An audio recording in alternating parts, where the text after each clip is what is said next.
새누리 상교에 오신 여러분 환영합니다. 우리 가슴에 손을 얹고 같이 한번 고백하겠습니다. 시작. 나는 그리스도 안에서 온전히 받아들여졌다. 나는 그리스도 안에서 특별한 존재가 되었다. 나는 그리스도 안에서 가족 공동체에 속했다. 아멘. 네, 오늘 그리스도 안에 있는 나와 하나님과의 관계에 대한 하나님 사랑하기 첫 번째 설교를 같이 나누려고 하고 있습니다. 제가 몇 주 전에 호아마트홀에서 전시된 겸재 정선 선생님의 전시회에 다녀왔습니다. 누군지는 아시죠? 네.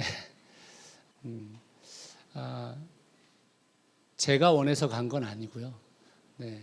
제가 속해 있는 단체에서 모임을 하는데 그 단체에서 그 프로그램에 이제 관람하는 것이 포함되어져 있어서 다녀왔습니다. 제가 두 가지 정말 놀라운 사실을 알게 됐는데, 하나는 사람이 너무 많다는 거예요. 저는 전혀 거기에 돈을 들이고 싶은 마음이 별로 없는 사람인데 사람이 너무 많아가지고요, 아주 깜짝 놀랐습니다. 두 번째 놀란 것은 겸재 정선 선생님의 작품이 너무 많다는 거예요. 저는 그냥 기억날 때 한두 개 감상하고, 제 계획은 뭐였냐면 호아마트홀이 되게 정원이 잘 돼 있어요. 저는 또 정원을 좋아하는 사람이라서 30분쯤 관람하고 이제 정원에서 한 1시간 반 보내고 그리고 밥을 먹으러 가야 되겠다, 이렇게 생각하고 있었는데 작품이 한 800점이 넘더라고요. 그러니까 2시간을 다 돌아도 다 구경을 할 수 없는 거였던 거예요. 근데 거기에 관람하러 간 사람들, 저희들 포함해서 두 부류의 사람이 있더라고요. 한 사람은 2시간이 너무 긴 사람이 있고, 한 사람은 너무 시간이 짧은 사람이 있더라고요. 저희들 멤버 안에서도 1시간 딱 정말 이렇게 걸어서 빠르게 오면 1시간이거든요. 사람이 너무 많아가지고 1시간 돌고 1시간을 기다린 사람들이 있고, 2시간이 지난데도 안 나오는 사람들이 있었습니다. 저는 어느 부류에 속해 있었을까요? 그죠? 네, 잘 아시네요. 저는 1시간도 너무 힘들어가지고 바로 돌아서 나왔습니다. 사실 제가 그림에 대해서 문외한이기도 하지만 사실 그 한국화라는 게 너무 똑같아. 내가 보기에 너무 다 똑같아요. 너무 똑같고, 이거 정선 선생님의 초기와 중기와 후기에 따라서 그림이 달라진대요. 모르겠어. 뭐가 달라진지 잘 모르겠어요. 설명을 해주시는데 잘 안 들리더라고요. 그래서 저는 1시간에 나와가지고 혼자 정원을 바라보고 있는 이런 사람이었습니다. 근데 거기에 저희 같이 간 멤버 중에 미술을 전공하신 분이 계셨어요. 근데 그분은 그 그림을 보는데 눈동자가 얼마나 이게 반짝반짝 거리시는지, 그 2시간을 기다려서 저희가 바로 밥을 먹으러 가야 되는데 안 나오는 거예요. 그래서 저희가 그 남편분을 파견해가지고 제발 끌고 나와다오. 그런데도 안 나와. 그래서 제가 직접 가서 모시고 나왔습니다. 무슨 차이가 있을까요? 그림을 아는 사람과 모르는 사람의 차이겠죠. 제가 이 이야기를 집에 와서 박정수 선생님한테 얘기를 했어요. 근데 박 선생님은 안 다녀오셨고 저는 다녀왔잖아요. 근데 박 선생님은 저에게 그 그림을 다 설명해 주시더라고요. 배운 분과 안 배운 분의 차이죠. 하나님을 아는 것도 똑같습니다. 하나님을 아는 것도 배워야 돼요. 우리는 가끔 이런 사람을 만나요. 하나님이 느껴지면 제가 하나님을 사랑할게요. 하나님이 느껴지면 제가 하나님을 믿을게요. 이렇게 얘기하는 분들이 있어요. 여러분, 그 느껴지는 게 하나님인지 아닌지 어떻게 알고? 그래서 하나님을 알아가는 게 먼저인 겁니다. 하나님을 알아가야 하나님을 느끼든 하나님을 사랑하든 되는데, 사람들은 자꾸 이 하나님을 경험한다는 것이 어떤 찰나의 어떤 순간인 줄 알아요. 그럼 뭐하러 66권의 성경을 놔두었겠습니까? 하나님을 알아야 하나님을 사랑하게 되는 것입니다. 제 인생도 그랬던 것 같아요.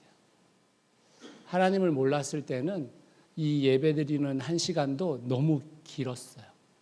그런 말이 좀 가슴에 와닿습니다. 야, 우리 빨리 예배드리고 밥 먹자. 이런 말. 예. 그런 말 우리 되게 자주 쓰잖아요. 예?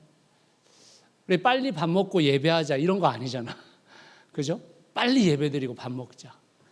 빨리 예배드리고 뭐 하자. 그러니까 우리가 이 예배 가운데 하나님을 사랑하는 그 감격과 감동이 사실은 우리 안에서 사라지면 사실 이 예배는 그냥 고역인 겁니다. 지지난주에 제 아내가 설교하면서 선배인 제가 설교는 짧게 해야 은혜가 된다 이런 말을 했다고 거짓말을 하셨어요. 네, 제가 그런 말 한 적 없거든요. 네. 사실 저는 설교 길게 하잖아요. 그죠? 네. 근데 우리는 설교 30분도 사실은 잘 못 버티거든요. 여러분, 여기 있는 청소년들이 왜 예배를 잘 못 드릴까요? 하나님을 모르기 때문인 거예요. 하나님을 모르는데 어떻게 드려요? 그래서 자꾸 못 드린다고 야단치면 안 돼요. 그냥 냅둬야 돼요. 여기 앉아준 게 고맙다. 오늘 아침에 와줘서 고맙다. 아침에 일어나줘서 고맙다. 이렇게 어머님들이 얘기하셔야 되는데, 야, 빨리 안 일어나! 이렇게 하시면 안 돼요. 네. 제가 그렇게 배워가지고 신앙을 제 자신에 받아들이는데 오래 걸린 사람이에요. 오래 걸린 사람. 근데 여러분, 이 하나님을 사랑하는 데 있어서 우리가 가장 하나님을 사랑하게 되는 가장 좋은 방법이 뭐냐면 첫 번째가 예배예요. 예배. 우리가 예배를 알지 못하면 사실은 하나님을 사랑하기가 어려워요. 우리는 예배를 알고 있기도 하지만 모르고 있기도 하고 이런 상황들입니다. 그래서 오늘은 우리가 하나님을 사랑하기 위해서 가장 먼저 알아야 될 예배에 대한 이야기를 좀 여러분과 나누려고 하고 있습니다.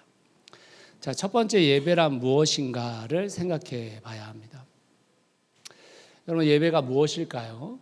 예배가 베드로전서 1장 8절에서 9절 말씀 같이 한번 읽어볼까요? 고맙습니다. 같이 읽겠습니다. 시작. 여러분은 그리스도를 본 일이 없으면서도 사랑하며 지금 그를 보지 못하면서도 믿으며 말로 다 표현할 수 없는 즐거움과 영광을 누리면서 기뻐하고 있습니다. 여러분은 믿음의 목표, 곧 여러분의 영혼의 구원을 받고 있는 것입니다. 8절 말씀을 다시 한번 보여주시겠습니까? 여러분, 이거 지금 베드로가 한 말이거든요. 베드로가 자기가 목회하고 있는 그 교회의 회중들이 너무 놀라운 거예요. 왜냐하면 자신은 예수님을 봤어. 예수님과 함께 걸었어. 예수님이 일으키는 수많은 이적들을 봤어요. 예수 그리스도의 십자가 사건도 봤고 부활도 목격했어요. 그래서 내가 하나님을 사랑하고 예수 그리스도를 믿는 건 당연해. 근데 이 앞에 있는 회중은 다 예수님을 본 적이 없어. 예수님과 걸어보지도 못했어요. 예수님을 느껴보지도 못했어요. 그런데 예수님을 믿어. 더 크게는 말로 다 할 수 없는 즐거움과 영광을 누리면서 기뻐하고 있다는 겁니다. 그게 예배예요. 여러분, 여기 회중에 나오는 이 사람들이 누구예요? 우리잖아요, 우리. 예수님을 본 적도 없고 예수님과 걸어본 적도 없고 예수님의 기적을 본 적도 없고 예수 그리스도의 십자가 사건, 예수 그리스도의 부활을 목격하지도 못한 사람들이에요. 그런데 그 예수 그리스도를 믿는 이로써 오늘 어떻게 되냐? 말로 다 표현할 수 없는 즐거움과 영광을 누리면서 기뻐하고 있다는 겁니다. 여러분, 예배에 간격이 있으세요? 오늘 찬양을 하면서 여러분 그 기쁨과 즐거움과 그 영광이 누려지셨습니까? 그게 예배라는 겁니다. 하나님과의 인격적인 만남이 이루어지기 때문인 겁니다.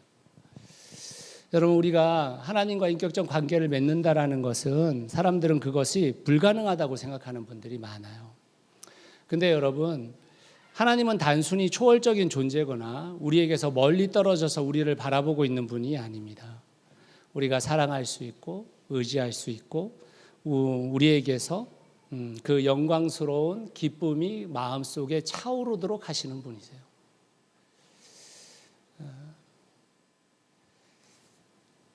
교회나 목장에서 함께 모여서 드리는 예배는 그런 반응을 형식을 갖춰 표현하는 것입니다. 예배의 본질은 인격적인 하나님, 그분의 사랑, 그분의 존재, 그분의 성품, 그분이 하신 일, 그분의 능력, 그분의 지혜에 감격하고 놀라는 거예요. 그게 예배입니다. 여러분 이 예배의 감격은 한순간에 이루어지는 게 아닙니다. 하나님을 알아가면 알아갈수록 더 깊어지는 거예요. 그 깊이를 알 수 없을 정도의 깊이를 알게 되어지는 겁니다. 계속 더 알게 되어지고 더 사랑하게 되어지는 겁니다. 제가 캄보디아를 한 10번 넘게 다녔던 것 같아요. 단기 선교를 다녔는데요. 캄보디아에 가면 첫 번째로 보게 만드는 이 관광지가 있죠. 뭐죠? 앙코르와트잖아요. 앙코르와트. 가보셨어요 혹시? 네네. 앙코르와트를 다 본 사람이 없다라는 전설이 있습니다. 왜냐하면 너무 더워가지고 다 돌지를 못해요. 제가 처음 이제 캄보디아에 갔을 때 초등학생들을 비롯한 우리 애들도 포함해서 이렇게 데리고 다 갔거든요. 이제 앙코르와트를 이제 보여줘야 되잖아요. 또 이게 부모된 마음은 또 이런 세계적 관광지를 또 애들한테 보여줘야 된다라는 또 책임감이 있잖아요. 앙코르와트의 와트 문을 들어가는 거기까지 가기도 힘들어요, 애들이. 거기 물을 건너서 다리를 건너가야 되는데 애들이 가면서 더워요. 아우 왜 가야 돼요? 여기서 보고 끝나면 안 돼요. 애들이 계속 그래요, 계속. 그래서 첫 번째 갔을 때 나도 짜증이 나가지고 앙코르와트를 봤는지 안 봤는지를 모르겠어. 네. 또 되게 길어요. 엄청 길고 이게 또 막 저 꼭대기까지 또 올라가 봐야 되거든요. 또 이게 또 한국 사람들은 끝까지 가봐야 되는 또 정신이 있잖아요. 그래서 또 앙코르와트는 계단이 굉장히 이렇게 가파른 그 하나 탑이 있는데 거기까지 또 가봐야 돼. 네. 그러니까 거기까지 갔다 오는 동안에 애들의 또 잔소리를 얼마나 들었겠어요. 네. 또 안에 먹을 것도 없어요. 사 먹을 데도 없어. 밖에 나와야지 뭐 차가운 음료를 먹든지 말든지 해요. 선교사님은 사실 첫 번째 그때 앙코르와트를 돌고 그 다음 와트들 몇 개를 되게 중요한 와트들이 있어요. 그리고 이 시엠릿에는 와트가 하나 있는 게 아니고 사원이잖아요. 사원. 와트가 한 700개 있습니다.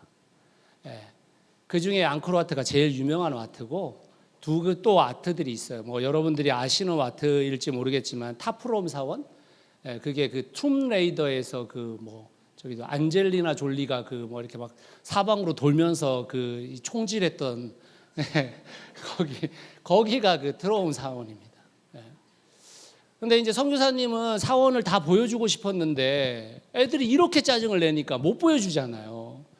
그래서 이제 원래 차가 오기로 한 시간이 있으니까 1시간 정도 시간이 남아 있는데 갈 수가 없는 거예요. 그러니까 애들은 밖에 나와서 그늘 밑에서 차가운 야자 먹이고 막 이렇게 하고 어른들 중에서 사원에 가보고 싶은 사람이 있냐고 손을 들라고 했는데 아무도 손을 안 들었어요. 저 혼자 손을 들었습니다. 그래서 그때 현지인 같이 갔었던 자매 한 분하고 둘이서 이제 사원을 올라갔는데 그 사원이 바이온 사원입니다. 한번 보여주시겠어요? 네, 저런 사원입니다. 저게 이제 저런 그 돌에 얼굴을 새긴 게 한 200개 정도가 그 사원 전체에 둘러싸고 있는 사원인데요. 희한하게 제가 저 사원이 되게 마음에 들었어요. 처음 갔었을 때. 그때 또 그 해가 질 때쯤에 가가지고 저기에서 해가 지는 걸 봤는데 너무 감동적이었어요. 그래서 제 마음속에 어떤 마음이 있었냐면, 야, 여기서 해가 뜨는 것도 한번 보고 싶다, 이런 생각이 들었어요. 그래서 그 다음에 캄보디아에 갔었을 때는 저 혼자 해 뜰 때 혼자 갔어요. 근데 한 3번쯤 가고 나니까 어떤 생각이 들었냐면 이런 생각이 들었어요. 한 15일쯤 여기 와서 사원들을 돌아다니면서 모든 사원에서 해 뜨고 해 지는 걸 한번 보고 싶다, 그런 마음이 들더라고요. 제가 15번 정도 캄보디아를 간 것 같은데, 갈 때마다 저는 다른 사원들을 찾아다니고, 아이들은 또 저희 어른들하고 다른 현지 가이드하고 같이 보내고, 저는 계속 다른 사원들을 찾아다녔었어요. 처음에 앙코르와트에 갔었을 때 저는 앙코르와트를 그냥 짜증나고 힘들었었습니다. 근데 제가 15번을 앙코르와트를 간 거거든요. 갈 때마다 사람이 바뀌니까 앙코르와트를 안 갈 수가 없어요. 무조건 가야 되잖아요. 그런데 제가 한 7번, 8번 갔을 때부터는 앙코르와트를 바라보는 시각이 달라지더라고요. 여러분, 하나님을 알아가고 하나님을 사랑하는 것은 한순간에 되는 게 아니에요. 한순간에 그냥 어떤 체험을 하거나 한순간에 어떤 깨달음으로 이루어지는 게 아닙니다.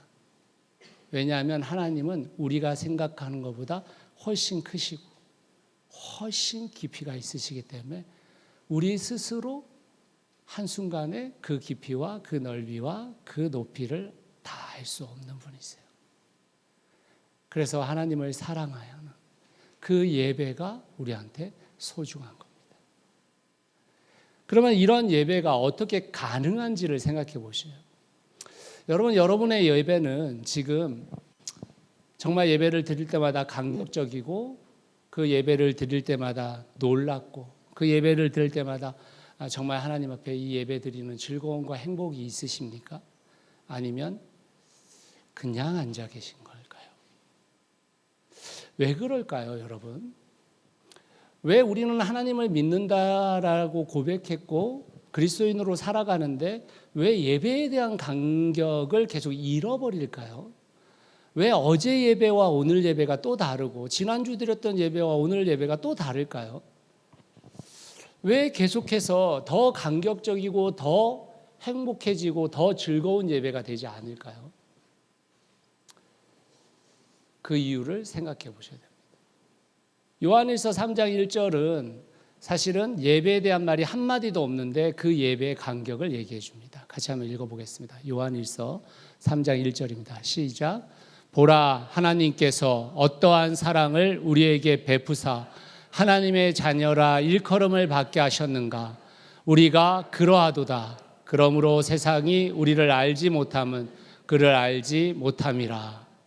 여기에 감탄사가 나오죠. 보라, 그러하도다. 요한은 지금 이 언어를 평이어로 얘기하고 있는 게 아니라 감탄하고 있는 거예요. 감격하고 있는 거거든요. 여러분, 우리는 예배하고 싶은 마음이 별로 없는 사람이기도 합니다. 예배 한 번쯤 빠진다고 뭐 달라지나? 또는 아침마다 예배를 드릴까 말까 고민이기도 하고, 오늘도 예배 시간을 가서 버텨야 되네, 이런 생각도 들기도 하고. 우리는 예배에 최적화되어진 사람이 아니에요. 근데 그 예배마다 감격이 있고 감동이 있고 행복이 있는 것은 사실은 여러분, 이 사운드가 빵빵해서 여기서 전하는 목회자의 설교가 훌륭해서 찬양 인도자가 대단한 영감을 갖고 있어서 그것 때문이 아니에요. 그 감격과 기쁨은 사실 첫 번째 깨닫게 된 게 있기 때문입니다. 그게 뭐냐? 우리의 연약함이에요. 나의 연약함을 감지하면 사실은 그 하나님 앞에 예배드리는 것이 감격적일 수밖에 없어요. 그 예배 가운데 하나님을 의지할 수밖에 없게 되어집니다. 여러분, 우리가 얼마나 연약한 존재예요. 우리 저보다 나이 많으신 분들 죄송합니다. 이런 말씀 드려서. 제가 예전에는 나이가 들면 더 지혜로워진다 이걸 좀 믿었었어요. 근데 제가 지금 나이를 들어가면서 보니까 지혜로워지지가 않아요. 나이가 든다고 지혜롭지 않아요. 그냥 고집만만 하죠. 근데 성경이 우리가 그렇게 얘기하거든요. 신앙의 연수가 더하고 나이가 든 어른이 되면 더 지혜로워진다고 얘기해요. 근데 그게 말씀이 그럼 거짓일까? 저는 이렇게 해석하게 됐습니다. 나이가 들면 들수록 내 연약함을 인지하게 되면서 내가 지금까지 경험하고 내가 지금까지 체험한 것으로 누군가에게 이야기하기가 쉽지 않은 거예요. 그래서 하나님의 말씀 외에 다른 것은 말할 수가 없게 된 거예요. 그래서 지혜롭다라는 얘기를 듣게 된 거예요. 제가 깨달은 바는 그래요. 제가 지금까지 경험하고 제가 지금까지 체험하고 제가 지금까지 쌓아 올린 것이 결코 지금의 저보다 나이 어린 분들에게 그다지 큰 도움이 되지가 않더라고요. 그게 하나님의 말씀이 아니면. 오히려 똑똑하기는 제 아들이 저보다 훨씬 똑똑해요. 요즘 아이들은 대부분 다 핸드폰을 들고 다녔기 때문에 엄청 똑똑해요. 제가 얼마 전에 TV 프로를 제 아들하고 같이 보고 있는데요. 뭐 이렇게 막 수메르 왕국부터 해가지고 세계 역사에 관련된 거를 보고 있는데 아들이 막 거기서 나오는 정답을 막 맞추는 거예요. 그리고 하나도 모르겠는데 깜짝 놀랐어요. 이게 사실은 우리의 지혜가 우리 안에 있는 것을 내뱉으면 사실은 지혜롭지 않아요. 나이가 들수록 사실은 시대에 뒤떨어지고 오히려 훨씬 더 무식해집니다. 우리가 연약하고 우리가 부족하다는 걸 알게 될 때 가능해지는 거예요. 여러분 한번 생각해 보세요. 지금 여기 앉아 계신 분들 다 이쁘고 멋진 젊으신 분들 뭐 또 굉장히 많은 것들을 쌓아 올리신 분들이시죠. 근데 여러분 생각해 보세요. 곧 시들어요. 여러분이 지금 프로필 사진 찍고 있는 그 바디 프로필이 곧 시듭니다. 얼마 안 있으면 시들어요. 늙습니다. 여러분들이 지금 오르고 있는 그 계단들이 어느 순간 힘들어져요. 여러분들이 보고 있는 그 눈이 어느 순간 책을 볼 수 없는 나이가 됩니다. 시들어요. 우리는 다 죽습니다.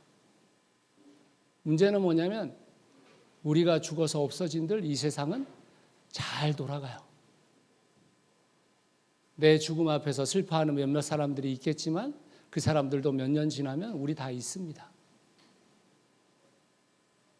그 세대가 또 지나가면 우리는 완전히 잊혀진 존재가 돼요. 우리는 그런 존재예요. 그 존재를 빨리 깨달으면 하나님 앞에 예배함이, 감격이, 그 의지함이, 그 생각이 깊어질 수밖에 없어요. 근데 우리는 여전히 내 자아가 여전히 내 힘으로 살 수 있다고 생각하는 거예요. 여전히 지금의 이 상황이 영원할 거라고 생각하는 거예요. 왜 내가 하나님 앞에 예배함이 감격이 없는가? 아직 안 죽어서 그래요. 아직 안 죽어서. 내가 죽으면 주님 앞에 엎드려짐이 얼마나 감사한지 몰라요. 오늘 하루가 얼마나 감사한지 몰라요. 오늘 하루 내게 주어진 하루가 얼마나 고마운 줄 몰라요. 그걸 빨리 알아야 돼요. 그러면 우리는 예배의 가능성을 얻게 됩니다. 세 번째로 예배는 중요한 두 기둥이 존재하고 있습니다. 요한복음 4장 24절 말씀을 같이 한번 읽어볼까요? 시작. 하나님은 영이시다. 그러므로 하나님께 예배를 드리는 사람은 영과 진리로 예배를 드려야 한다. 두 기둥은 영과 진리입니다. 이 영에 대한 해석은 사실은 여러 가지가 있어요. 두 가지 해석이 정설 정도라고 보여지는데 첫 번째, 저 영은 성령이라고 우리가 해석합니다. 두 번째는 우리 안에 있는 영적인 가치, 감각이라고 얘기하기도 해요. 자, 이걸 풀어서 얘기해 보면 우리의 예배 가운데 성령의 도우심 없이 그 예배가 이루어지지 않는다라는 겁니다. 안 된다는 거예요. 또는 우리의 영적인 감각 안에서 하나님의 영되심으로 우리와 창조하신 하나님의 형상임을 내가 인지하고 이 예배 안에 들어오지 않는 한 그 예배의 한 기둥을 잃는다, 이런 말인 것입니다.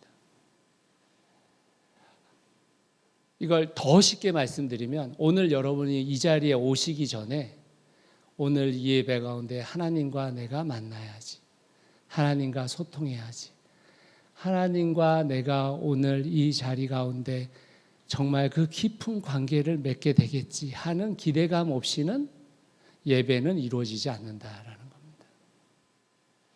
그 기대감을 갖고 오늘의 이 예배 안으로 들어오는 겁니다.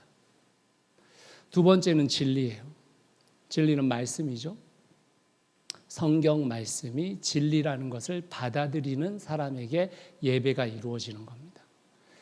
성경이 진리가 아니라고 받아들이지 않는 사람에게 예배는 이루어지지 않아요. 그냥 이 자리에 있을 뿐이에요. 예배는 성경의 말씀을 받아들이고 그 말씀이 살아서 움직이고 보여주고 깨닫게 만드신 예수 그리스도가 말씀이구나라는 것을 받아들이는 사람이 예배의 기둥을 세우게 되어지는 것입니다. 그 두 가지가 존재해야 되는 거예요. 어떤 분들은 목사님 말씀이 어려워요 이렇게 얘기해요. 말씀이 정말 그렇죠. 많은 해석과 과정을 통해서 우리가 깨달아지는 게 맞습니다. 근데 여러분 진짜 말씀은 쉬워요. 그 말도 맞는 말이에요. 왜냐하면 그 말씀이 예수 그리스도로 나타나셨기 때문에. 여러분들이 말씀을 모르겠다, 나 뭐 하나님의 뜻이 뭔지 모르겠다, 그러면 여러분 말씀 중에 마테마가 누가 요한을 읽으세요. 예수님의 행적을 읽으세요. 나에게 지금 어떻게 살라고 하는 것인지, 예수 그리스도가 우리 가운데 어떻게 존재하셨는지를 배우면 됩니다. 어렵지 않죠. 예수님이 어떻게 사셨는지가 어려우세요? 예수님이 무슨 말을 하셨는지가 어려우세요? 아니요. 어려운 게 아니라 너무 실제적으로 얘기해가지고 우리가 받아들이기 어려운 거예요. 그러니까 여러분 그 두 기둥을 놓쳐서는 안 돼요. 여러분이 예배에 오시기 전에 오늘 내가 이 예배 가운데 하나님과 만나리라라는, 하나님과 소통하리라 하는 기대를 갖고 오셔야 됩니다. 그리고 그 기대 가운데 성령을 의지하셔야 돼요. 그래야 그 예배가 진짜 예배가 되는 것입니다. 자, 그러면 그 예배를 통해 가지고 우리가 얻게 되는 축복은 뭘까요? 히브리서 4장 16절 말씀 같이 한번 읽어보겠습니다. 시작. 그러므로 우리는 담대하게 은혜의 보좌로 나아갑시다. 그리하여 우리가 자비를 받고 은혜를 입어서 제때에 주시는 도움을 받도록 합시다. 아멘. 우리는 담대하게 은혜의 보좌로 나아간대요. 그러므로가 써 있죠. 왜 그러므로냐면 우리가 예수 그리스도의 죽으심으로 담대하게 은혜의 보좌에 나아가게 된 거예요. 구약에서는 하나님과 백성은 만나면 안 되는 존재였어요. 왜요? 하나님은 거룩하시고 우리는 부정하기 때문에, 거룩과 부정이 만나면 그 부정이 불태워지기 때문에 만나면 안 되는 존재였어요. 그런데 우리를 위해서 예수 그리스도께서 죽으심으로 하나님과 우리가 담대하게 그 보좌에 나아갈 수 있는 자격이 주어진 겁니다. 우리의 어떠한 자격이 아니라 예수 그리스도의 보혈의 자격이 주어진 거예요. 자, 나아갑니다. 그래서 우리가 자비를 받고 은혜를 입었어요. 그 사람들이 예배할 때 제때에 주시는 도움을 받게 되는 겁니다.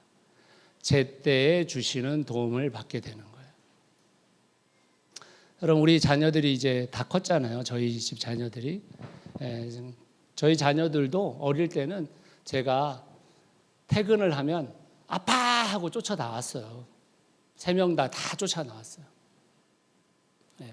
저한테 막 안기고 이렇게 했습니다.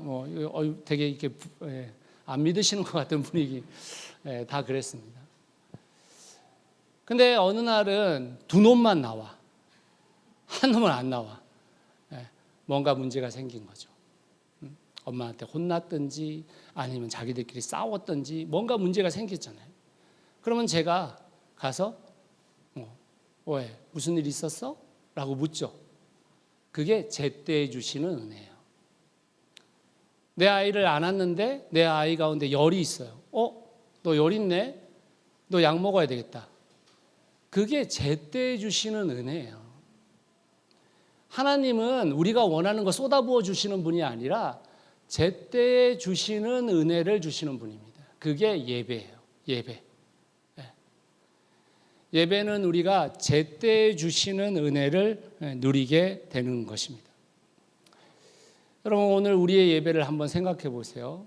예배가 무엇인지를 인지하고 계시는 겁니까? 예배가 성공하려면 우리의 마음이 어떠해야 된다는 걸 알고 계시는 걸까요? 예배의 두 기둥을 의지하면서 사실은 예배를 드리고 계십니까?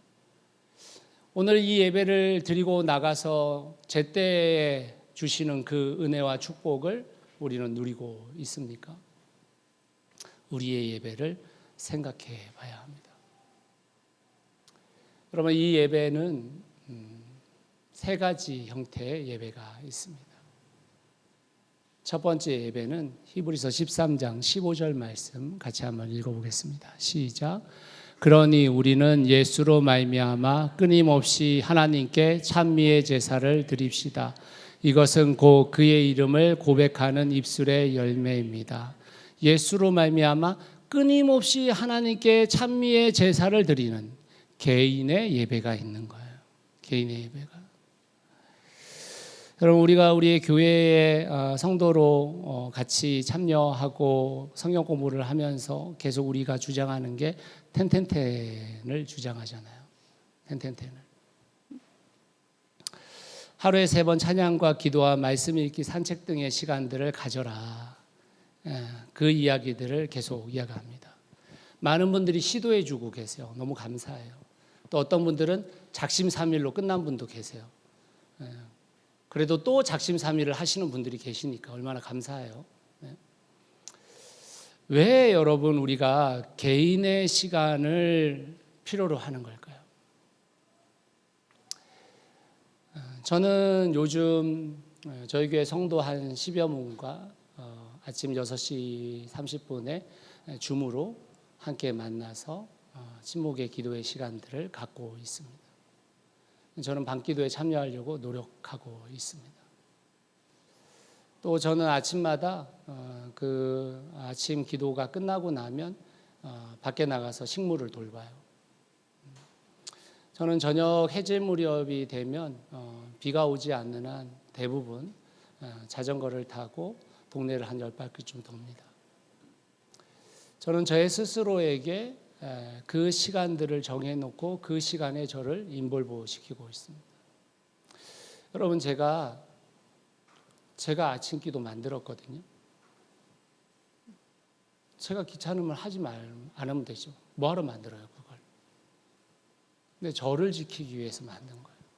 성도님들이 함께 호응해 줬을 뿐입니다. 여러분, 우리는 하루를 버텨내기 어려운 사람들이에요, 사실은. 하루 어떤 사람과의 만남 속에서 문제가 터질 수 있고, 심지어는 하하호호하고 아침에 헤어졌다가 그날 저녁에 남편과 아내가 싸움을 벌이는 경우도 생기고, 아이들과도 관계가 그렇게 좋은 것 같다가도 서로 힘들고 어려운 시간들을 보내요. 내 이웃과도 마찬가지죠. 이 세상에 벌어지고 있는 수많은 일들에 의해서 우리는 얼마든지 우리 자신을 잃어버릴 수 있는 존재입니다. 그래서 개인의 영성의 시간을 갖는 거예요. 개인의 예배를 드리는 겁니다.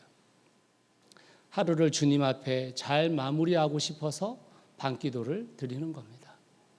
하루를 하나님 앞에서 제대로 살아내고 싶어서 아침 기도를 하는 거예요. 저녁에 자전거를 타는 이유는 다시 저녁 때 모든 가족들이 만났었을 때 내 마음을 다스리고 내가 해야 할 일들을 생각하기 위해서 자전거를 타는 겁니다. 아침에 식물을 가꾸는 이유는 이 세상의 모든 만물이 하나님의 것이기 때문에 그 만물의 하나님의 것을 나 스스로 인정하며 살기 위해서 식물을 가꾸는 거예요. 사랑하는 성도 여러분, 우리 모두에게는 필요합니다. 개인의 영성의 시간이 필요해요. 여러분, 이 회사나 어디 이렇게 가면 점심 먹고 이렇게 담배 한 대 하시는 분들 계시죠? 그죠? 또 많은 분들, 여기 있는 분들도 아마 이렇게 커피 한 잔 하시는 분들 있죠. 네. 찬양 한 대 하세요. 네. 기도 한 사발 하세요. 우리에게 그게 필요한 거예요.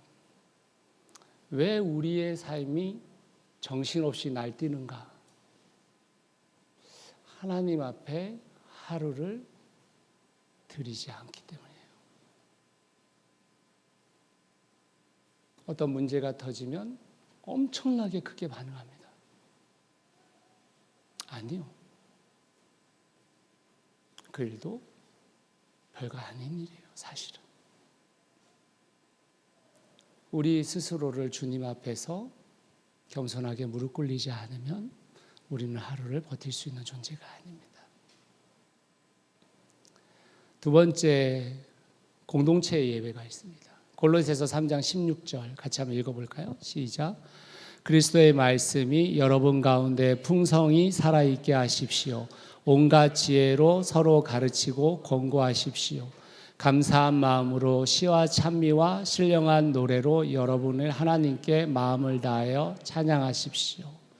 지금 이 세 가지가 나오는 거예요. 위로부터 내려오는 게 있는 겁니다. 아래로부터 올리는 게 있어요. 그리고 우리 서로가 수평적으로 그 함께하는 예배가 존재한다는 겁니다. 그리스도의 말씀이 여러분 가운데 풍성히 살아있게 하십시오. 위로부터 내려오는 거죠. 시와 찬미와 감사한 마음으로 시와 찬미와 신령한 노래로 여러분의 하나님께 마음을 다해 찬양하십시오. 아래로부터 위로 올리는 거죠. 그리고 온갖 지혜로 서로 가르치고 권고하십시오. 수평적 상황 가운데 놓여지는 거죠.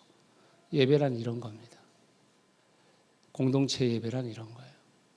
그래서 여러분 오해 없이 들어주시기 바랍니다.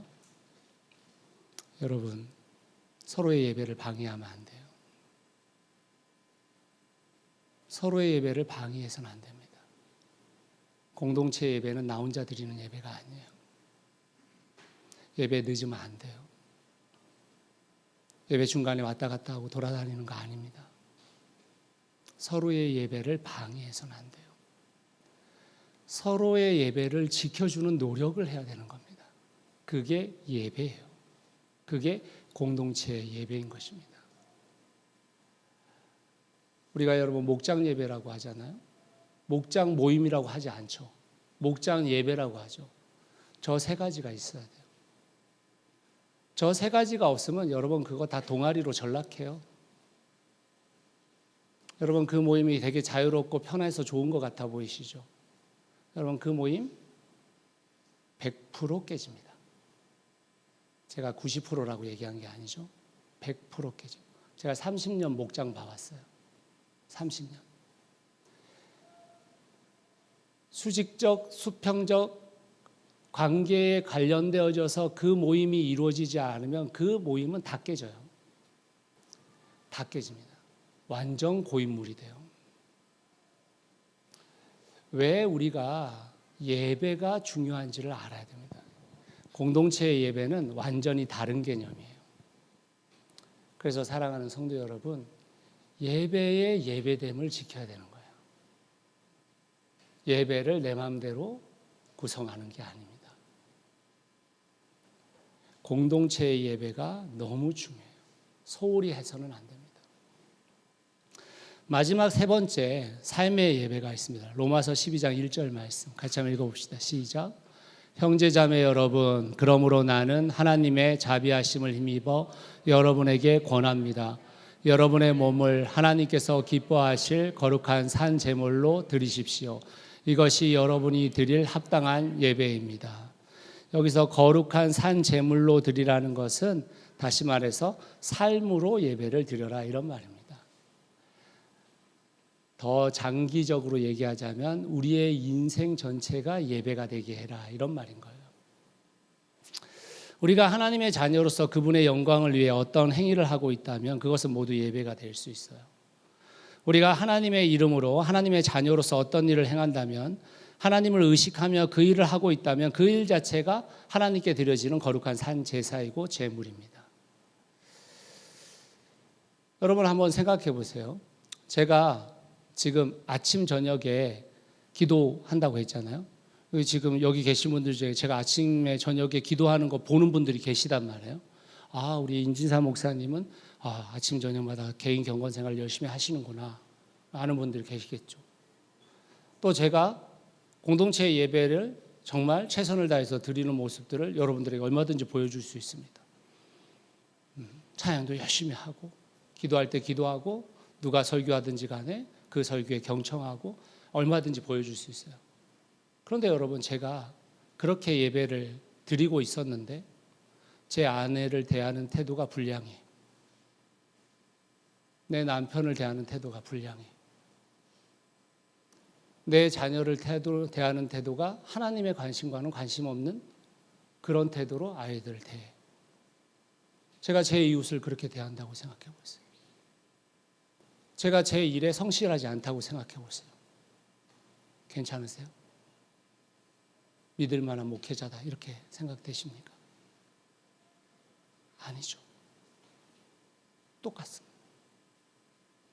우리의 삶으로 드러나지 않는 예배는 사실은 그 예배가 거짓 예배인 거예요. 거짓 예배입니다. 우리의 삶으로 나타나지지 않는 예배는 거짓 예배예요.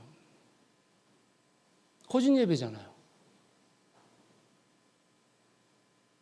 수직적 관계 가운데 하나님의 자비하심을 힘입어서 그 말씀을 풍성히 받지 못하고 있는 거잖아요.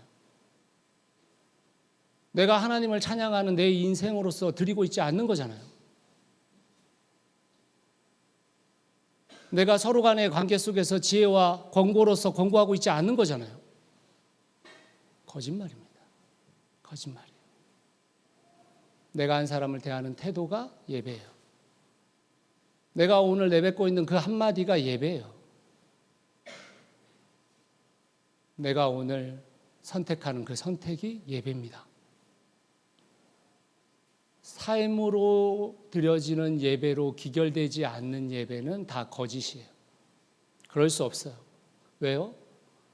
그 하나님의 깊고 넓고 높으심을 맛봤는데,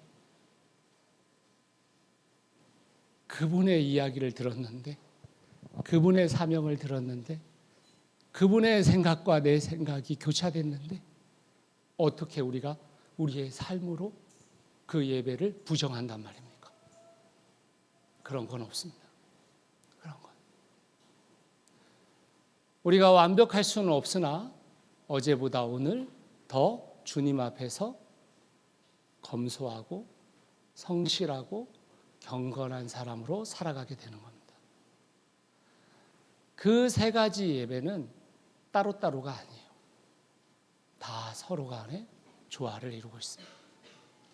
근데 결과적으로 보면 삶으로 드려지지 않는 예배 때문에 우리의 경건 생활과 우리의 공동체 예배가 거짓임이 판로 나는 겁니다.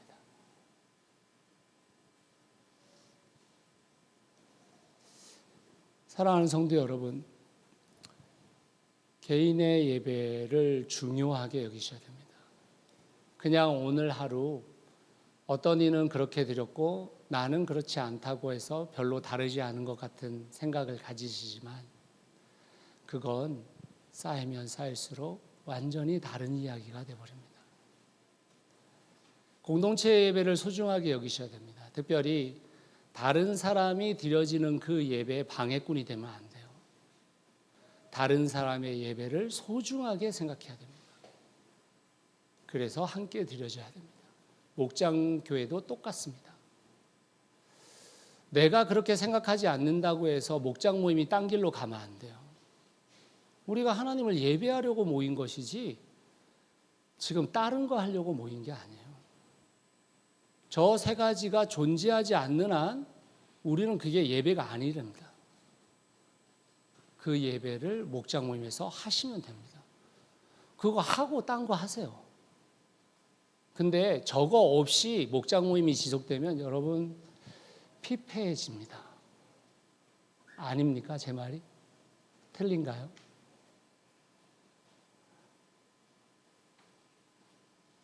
여러분의 개인의 삶의 영성을 키워가십시오. 점점 더 좋은 남편이 돼가세요. 점점 더 좋은 아내가 돼가세요. 점점 더 좋은 부모가 되세요. 점점 더 좋은 자녀가 되십시오. 더 좋은 이웃이 되십시오. 이 세상 가운데 하나님께서 뜻하시는 바에 내 삶을 드리며 살아가세요. 거기에 주님의 풍성함이 있습니다. 풍성한 삶의 기초잖아요. 그 일들이 감당되어질 때 우리의 예배는 건강한 예배, 그리고 그 예배를 통해 하나님이 영광 받으신 예배가 될 줄 믿습니다. 그 예배가 여러분의 일주일 가운데 충분히 채워지시기를 예수 그리스도의 이름으로 축원합니다. 같이 기도하겠습니다. 사랑하는 성도 여러분, 우리 같이 한번 기도할 때 주님, 다음 주에 우리가 만날 때는 우리의 개인의 예배, 공동체의 예배, 삶의 예배가 잘 진행되고 만나게 해달라고 기도 한번 하시면 좋겠습니다. 다음 주에 만날 때 똑같은 사람으로 만나지 말고 하나님의 그 풍성하심을 경험하고 만나는 우리가 되게 해달라고 우리 같이 한번 합심해서 기도하겠습니다. 하나님 도와주십시오. 우리가 점점 더 하나님 우리 안에 깊이가 생겨지고 하나님을 온전하게 예배하는 자로 매일의 예배자로 살아갈 수 있도록 주님 도와주십시오. 주님, 우리가 얼마나 연약한 존재인지, 우리가 오늘 정말 괜찮은 사람 같아 보이다가도 하나님 어느 순간에 정말 걷잡을 수 없는 내 인생을 보게 된다는 거 하나님 우리 다 알고 있지 않습니까? 그러므로 주님, 우리의 예배를 통해 우리 스스로가 하나님의 거룩한 산제물로 드려지는 인생 살도록 도와주십시오. 그렇게 우리를 예배자로 세워주시옵소서. 사랑하는 주님, 우리가 한 주간을 살아가면서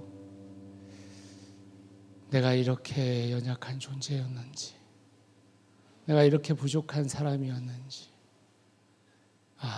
내가 이런 행동을 한 사람이라니 하는 마음들이 들 때가 있습니다. 매일 우리가 우리 자신을 주님 안에 두지 않으면 우리의 삶은 걷잡을 수 없는 삶이 된다는 거 하나님 우리가 얼마나 많이 경험했었습니까? 주님, 오늘도 주님이 필요한 존재로 살아가게 도와주십시오. 주님을 필요로 하고 주님을 충만히 채우지 않고는 감당할 수 없는 우리의 삶의 무게들을 주님, 우리가 맛보았사오니 우리가 그 무게를 감당하고 살아갈 수 있도록 성령님께서 우리의 짐을 짊어주시고 우리를 가볍게 우리를 안아주시기를 간절히 소원합니다. 그 예배를 매일 이루어가는 저희들이 되기를 간절히 소원합니다. 예수 그리스도의 이름으로 기도드렸습니다. 아멘.